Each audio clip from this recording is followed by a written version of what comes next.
اعوذ باللہ من الشیطان الرجیم بسم اللہ الرحمن الرحیم الصلاة والسلام علیکہ یا سیدی یا رسول اللہ الصلاة والسلام علیکہ یا سیدی یا حبیب اللہ وعلی آلک وصحابک یا خاتم النبیین۔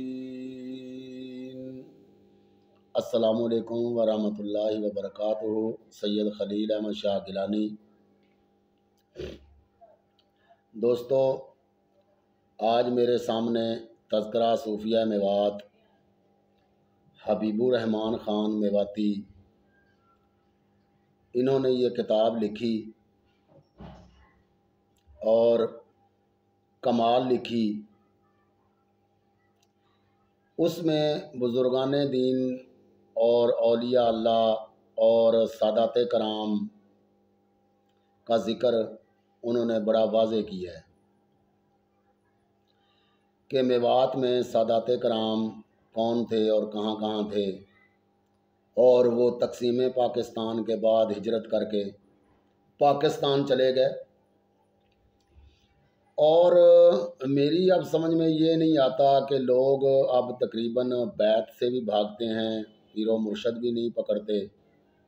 پتہ نہیں یہ کیا وجہ ہے، حالانکہ پاکستان بننے سے پہلے تاریخ اٹھا کے دیکھ لیں، جتنے بھی علماء دیوبند سے ہیں وہ سب کسی نہ کسی کے مرید ہیں، کسی نہ کسی سے انہوں نے خلافت پائی ہے۔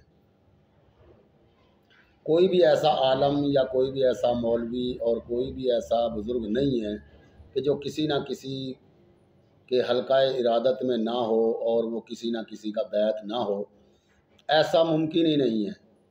وہ لوگ عالم دین ہوں، چاہے فقیر ہوں، چاہے کوئی بھی ہوں، وہ سب بیعت کیا کرتے تھے اور ان کا کوئی نہ کوئی شیخ کامل ضرور ہوتا تھا۔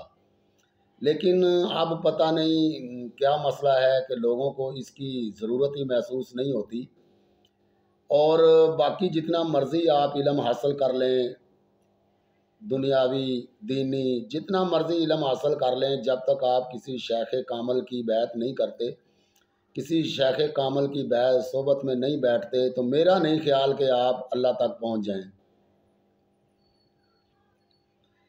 وہ جیسے کہتے ہیں نا کہ یک زمانہ با صحبت اولیاء، 100 سالہ عبادت باریا۔ تو میرے ہاتھ میں آج ایک کتاب ہے جس کا نام ہے تذکرہ صوفیہ میوات۔ یہ حبیب الرحمان خان میواتی میو تھے جنہوں نے یہ لکھی ہے۔ تو اس میں سے آج میں آپ کو ایک بزرگ کا واقعہ سناؤں گا۔ اللہ تعالیٰ میری اس کوشش کو قبول فرمائے اور آپ دوستوں کو اس پر عمل کرنے کی توفیق عطا فرمائے۔ خواجہ چھوٹے شاہ کابلی رحمۃ اللہ علیہ، یہ واقعہ میں آج آپ کو سناؤں گا انشاءاللہ۔ آپ کابل کے باشندے تھے، پیر و مرشد کی تلاش میں آئے۔ اب دیکھیں کہاں کہاں سے لوگ پیر و مرشد کی تلاش میں نکلتے تھے۔ کیا ان کے بچے نہیں تھے، یا ان کے ماں باپ نہیں تھے، ان کے بہن بھائی نہیں تھے، کیا نہیں تھا؟ سب کچھ تھا، لیکن وہ پھر بھی پیر و مرشد کی تلاش میں سفر کرتے تھے اور نکلتے تھے اور پیر و مرشد تلاش کرتے تھے اور پھر ان کی بیعت کرتے تھے۔ لیکن آج پتہ نہیں کیوں آج یہ کم ہوتا چلا جا رہا ہے، اور اللہ تعالی ہمیں عمل کی توفیق عطا فرمائے۔ آپ کابل کے باشندے تھے، پیر و مرشد کی تلاش میں آئے۔ جس بزرگ سے بھی ملاقات کی وہ آپ کی توجہ برداشت نہ کر سکا، جس پر بھی آپ کی نظر پڑتی وہ پسینہ پسینہ ہو جاتا۔ آپ تقریباً مرشد کامل سے مایوس ہو کر جب بمبئی پہنچے، وہاں ایک بزرگ سے ملاقات ہوئی، ہاتھ ملایا تو اس بزرگ نے فرمایا سوند چلے جاؤ۔ یہ ایک میوات کا ایک قصبہ ایک گاؤں ہے سوند، اور آج بھی سوند کے کافی لوگ جو ہے نا وہ ہمارے رشتہ داروں میں موجود ہیں۔ تو سوند بھی جو ہے نا صفحہ اور اولیاء اللہ کا مرکز رہا ہے۔ تو بزرگوں نے فرمایا کہ سوند چلے جاؤ۔ فرمایا سوند چھوڑ کر جا رہے ہو شاہ جی؟ میاں راج شاہ سوندوی کے پاس کیوں نہیں پہنچتے؟ آپ نے کہا وہ ان پڑھ ہیں۔ جو بزرگ ان کو ملے انہوں نے کہا کہ بھائی آپ سوند کو چھوڑ کر جا رہے ہو، کیا وجہ ہے؟ آپ وہاں پہ سوند میں جائیں اور جا کر میاں راج شاہ صاحب کو ملے۔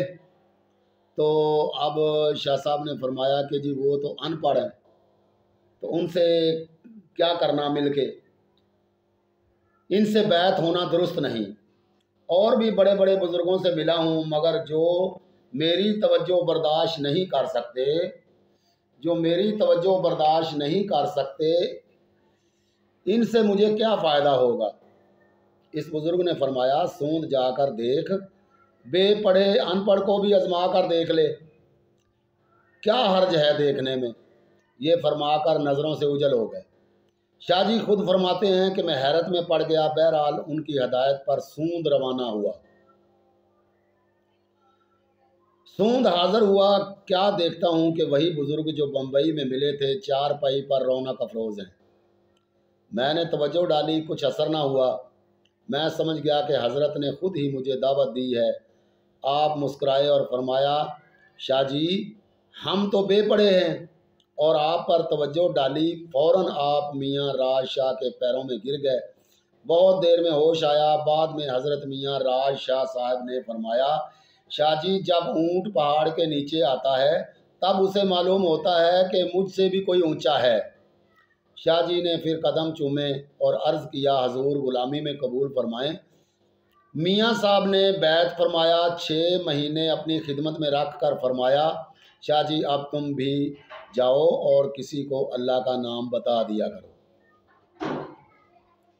گویا خلافت و بیعت سے بیرہ مر فرمایا، اور دھلاوٹ میں قیام کرو جو سوند کے قریب ہی کو اردلی کے مقام مغرب میں واقع ہے۔ دھلاوٹ کے باشندے اولاً آپ سے ویسے ہی پیش آئے جیسے عموماً عوام ہوتے ہیں، مگر میاں صاحب کی دعا اور توجہ کی برکت سے وہ لوگ آپ کے خادم بن گئے۔ میاں راج شاہ نے جس وقت آپ سے فرمایا شاہ جی تم بھی کسی کو اللہ کا نام بتا دیا کرو، تو آپ کو خیال آیا کہ نہ تو آپ نے خلافت نامہ لکھ کر دیا، نہ دستار بندی کی۔ اگر کسی نے مجھ سے پوچھ لیا کہ بھائی تم کس سلسلہ سے ہو اور آپ کو کہاں سے خلافت ہے، تو میں کیا جواب دوں گا؟ آپ مہرولی میں خواجہ قطب الدین بختیار کاکی قدس سرہ العزیز کے مزار پر حاضر ہوئے۔ کیا دیکھتے ہیں کہ مزار کھلا۔ قطب الدین بختیار کاکی رحمۃ اللہ علیہ اپنے روضہ مبارک کے اندر سے تشریف لائے، ہاتھ میں دستار شاہ جی کے سر پر لپیٹ کر فرمایا شاہ جی اب تو کہیں شرمندگی نہ ہوگی۔ یہ فرما کر خواجہ صاحب غائب ہو گئے اور مزار صحیح و سالم ہو گیا۔ سوند جب حاضر ہوئے تو میاں راج شاہ نے فرمایا شاہ جی اب تو قطب صاحب کی بارگاہ سے دستار خلافت حاصل کر لی، اب بھی اپنے پیر ہونے میں کوئی شبہ ہے، اب کہیں شرمندگی تو نہ ہوگی۔ جس وقت شاہ جی کابل سے آئے تھے سیر بار آٹے کی روٹیاں کھا جایا کرتے تھے، میاں صاحب سے مل کر خوراک اس قدر کم ہو گئی کہ آدھی ٹکیا 4 یوم میں کھایا کرتے تھے، اور فرمایا کرتے تھے کہ بابا راج شاہ نے یہ خوراک چھوڑی ہے۔ آپ کا اہم کارنامہ یوپی کے مغربی اضلاع خصوصاً افغانوں کی بستیوں میں نکاح بیوگان کا رواج دینا ہے۔